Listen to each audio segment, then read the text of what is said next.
நமஸ்காரம். தீராத வியாதி இருப்பவர்கள் சுப்பிரமணியத்தோட மங்களாஷ்டகம் நீங்க படிச்சீங்கன்னா, தீராத வியாதிகள் தீரும். என்ன மாரி சொல்லணும் அப்படின்னு பார்த்தீங்கன்னா, பார்வதி பரமேஸ்வரனின் புத்திரரே!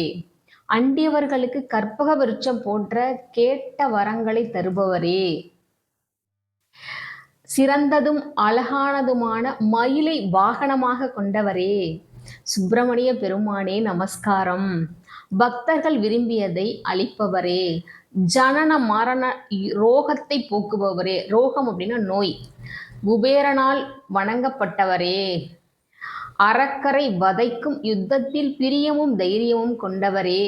முருகப்பெருமானே நமஸ்காரம் அப்படிங்கிற இந்த துதிய தினமும் நீங்க பாராயணம் பண்ணிட்டு வாங்க.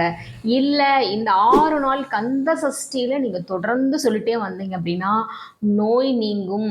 செல்வ வளம் உங்களுக்கு அபரிமிதமா கிடைச்சுன்னு இருக்கும். அப்ப என்ன சொல்லணும் அப்படின்னு பார்த்தீங்கன்னா, இந்த சுப்பிரமணிய மங்களாஷ்டகம் நீங்க தொடர்ந்து சொல்லிட்டே வந்தீங்கன்னா, மிகப்பெரிய உங்களுக்கு வளர்ச்சி கிடைக்கும். நோய் நீங்கும்.